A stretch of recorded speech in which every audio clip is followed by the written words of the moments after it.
గుజరాత్లో కరోనా తరహా పరిస్థితులు మళ్లీ రాబోతున్నాయా? బెంగాల్ వాసులు నిఫా వైరస్ కేసులు వ్యాప్తి చెందడంతో భయంగా బతుకుతున్నారా?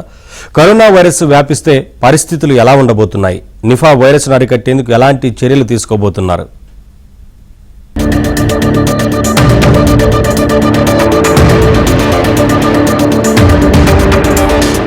పశ్చిమ బెంగాల్, కేరళలో నిఫా వైరస్ కేసుల వ్యాప్తితో అందరిలో మళ్లీ భయం మొదలైంది.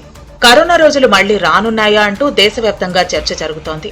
బెంగాల్లో పరిస్థితి కాస్త సీరియస్ గా ఉండటంతో అధికారులు మాత్రం వ్యాప్తిని అరికట్టేందుకు తగిన చర్యలు తీసుకుంటున్నారు. క్వారంటైన్, వైరస్ స్క్రీనింగ్ చేస్తూ అవగాహన కల్పిస్తున్నారు. వ్యాప్తి చెందకుండా పలు జాగ్రత్తలు తీసుకోవాలని సూచిస్తున్నారు. నిఫా వైరస్ జంతువుల నుంచి మనుషులకు సోకుతోంది. అలాగే వైరస్ సోకిన వ్యక్తి నుంచి మరో వ్యక్తికి కూడా వ్యాపిస్తోంది. వైరస్ సంక్రమించిన తర్వాత లక్షణాలు సాధారణంగా 4 నుంచి 14 రోజుల్లో కనిపిస్తాయి. కొన్ని సందర్భాల్లో 45 రోజుల వరకు ఉంటుంది. కొన్నిసార్లు లక్షణాలు కనిపించకపోవచ్చు.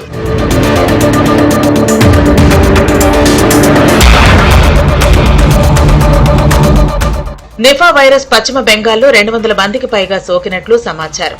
అందుకే బెంగాల్లోని ఎయిర్పోర్టుల్లోనూ స్క్రీనింగ్ నిర్వహిస్తున్నారు.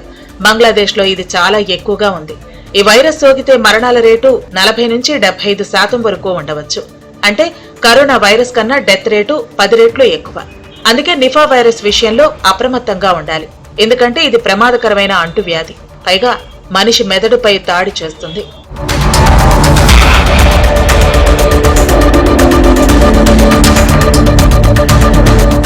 నిఫా వైరస్ కు సరైన చికిత్సా విధానం, టీకా సదుపాయం లేదు కాబట్టి ఇది ప్రాణాంతకం కావచ్చు. WHO ప్రకారం నిఫా అనేది జంతువుల నుంచి మనుషులకు వ్యాపించే జునోటిక్ వైరస్. ఇది కొన్నిసార్లు ఆహారం, పానీయాల ద్వారా వ్యాపిస్తుంది.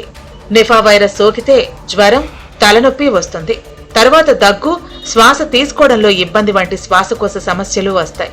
తీవ్రమైన సందర్భాల్లో మెదడు ఇన్ఫెక్షన్ కూడా సంభవించవచ్చు. ఇది తీవ్రమైన ఎన్సెఫాలిటిస్, తలలో వాపునకు దారితీస్తుంది. కొన్ని సందర్భాల్లో ఏ లక్షణాలు కనిపించకపోవచ్చు.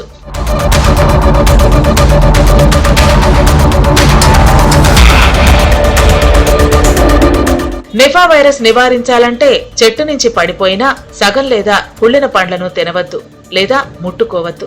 జబ్బు పడిన జంతువులతో, ముఖ్యంగా పందులకు దూరంగా ఉండాలి. పరిశుభ్రతను పాటించాలి. ముఖ్యంగా తరచుగా చేతులు కడుక్కోవాలి.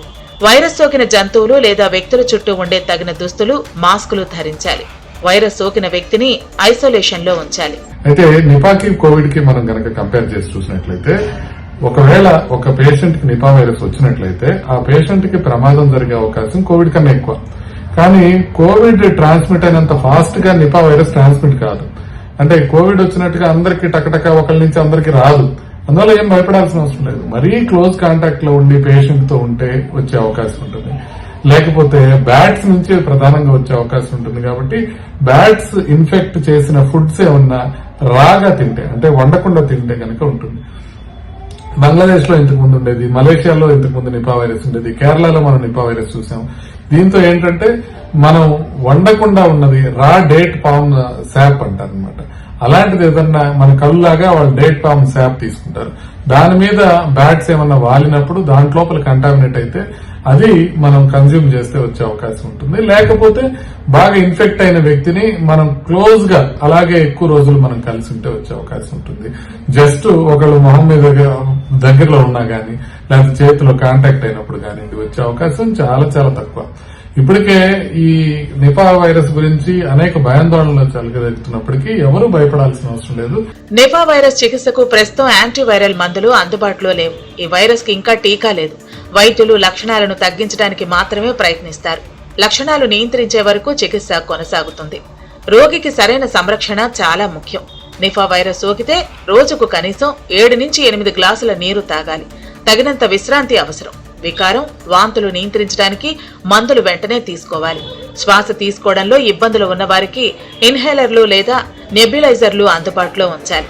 ఈ వైరస్ కు చికిత్స లేదు కాబట్టి నివారణే ముఖ్యం. కాబట్టి డాక్టర్లు సూచించే నియంత్రణ మార్గాలు ఫాలో అవుతూ ఉండాలి. అలాగే ఏ కారణంగానైనా వైరస్ వ్యాపించటం, లక్షణాలు కనిపిస్తే వెంటనే వైద్య సేవలు తీసుకోండి. చికిత్సతో లక్షణాలు కంట్రోల్ చేసుకోవచ్చు.